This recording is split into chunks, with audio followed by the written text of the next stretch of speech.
is Shane. Thanks for watching this video for the Sioux Scout project.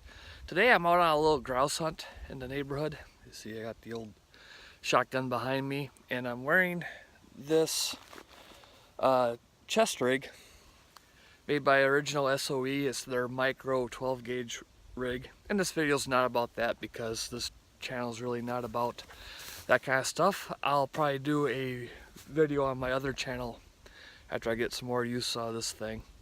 But the point of this video is more for the hikers and the hunters who are going out just for a few hours or part of the day, to always bring a little extra gear with you for emergencies.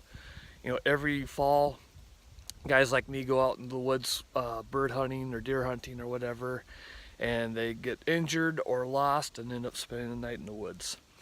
Now, a lot of you will say that will never happen to me. I got tons of experience. I've been hunting my whole life. Well, guess who else said that? Every single guy that spent the night in the woods when he got lost. Nobody goes out thinking, there's probably a 50-50 chance I'm going to be spending the night out here. So, have a care, plan ahead, and bring a little, you don't have to bring a whole overnight pack, but bring some small stuff that'll make things easier.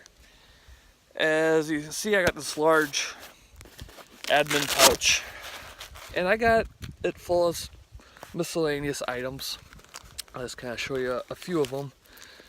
But, I carry a headlamp because when it gets dark out, it gets dark out. So that's always nice to have for finding your way through the woods, especially if you got a shotgun in your hands. I still carry a handheld flashlight, but still it's nice to be hands-free. These things are awesome. Also, I carry a pair of wool socks that are sealed in a vacuum sealed bag. Those are handy because obviously there's a chance to get your feet wet, or if you're just wearing cotton socks at night, you'll get a little cold. Even with wet boots, putting on a dry pair of socks makes a world of difference. Ask me how I know. Also, in here I got, I won't show you everything, I got some snacks and stuff, because it's always nice to have snacks and stuff. I usually just bring some beef jerky or a Cliff Bar or something along those lines. Little Mylar emergency blankets. You can buy these for pennies on eBay. They're light, they take up no space, and they're awesome for in case you get cold, building a shelter, using for signaling, so on and so forth. So having one of those in your pocket even is not too bad. Sharpies, pens, pencils, writing stuff, that kind of thing. Another cool thing, and this is going to be the main point of this video, is I carry this little Altoids 10 size survival kit. Now, obviously it's nothing that's going to be a world of good, but there's a lot of little items in a very light, compact thing that can help out. We'll go on the tabletop when I get home and I'll show you the inside of that and wrap up this video. See you then. And yes, I really did just drop everything on the ground instead of putting it back in the bag. Now I gotta clean up. Okay, let's take a look at the tin itself. As you can see, it's pretty much the same size of an Altoids tin. Identical in length and width, same radius in the corners, same height. Only difference, if you can see, the lid of the ESSE tin is a little deeper than the lid of the Altoids. So you know the dimensions we're working with. And this is a great idea, like I think I mentioned already, is pretty much bulletproof, fits in your pocket, works out great for holding all this stuff. In the bottom, you'll get contact information for Randall's Adventure and Training and ESSE knives. And then they have a little acronym for survival, which, some morale boosting type stuff. I'll let you freeze and read it if you want. We won't go through the time. Inside it comes this signal mirror, kept in a Ziploc bag and has a little protective cover to keep it nice and shiny. You can see it has the hole in the center so you can line up everything. Obviously good for signaling and any other use you need for a mirror, such as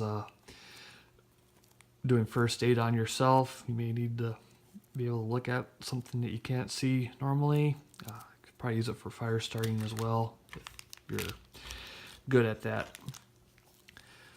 It has a real nice fishing kit with actual fishing line, sinkers, hooks, even a Mr. Twister type tail. So that would be actually pretty nice compared to other items I see.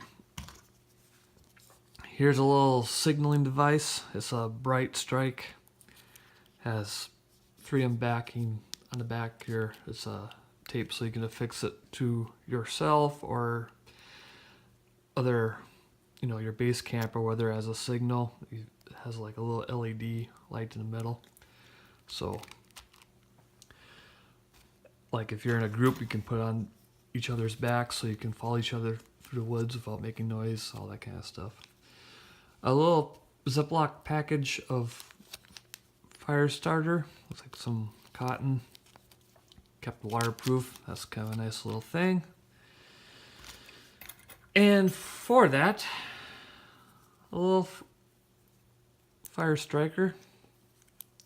Nothing fancy, but it fits nicely on the side of the kit.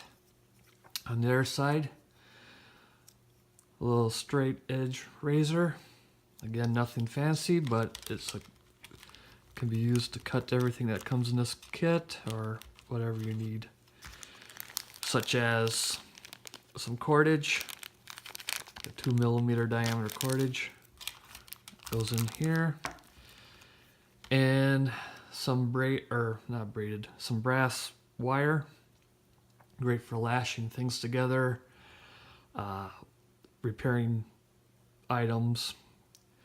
Some people will want to use it as a snare, but I would personally see a use for that. I've never had any success snaring anything. You're going to have more luck with the fishing kit, but hey, it's there. Then to top it off is a little button compass. Cheap little thing, but hey, it points north and that's all you need.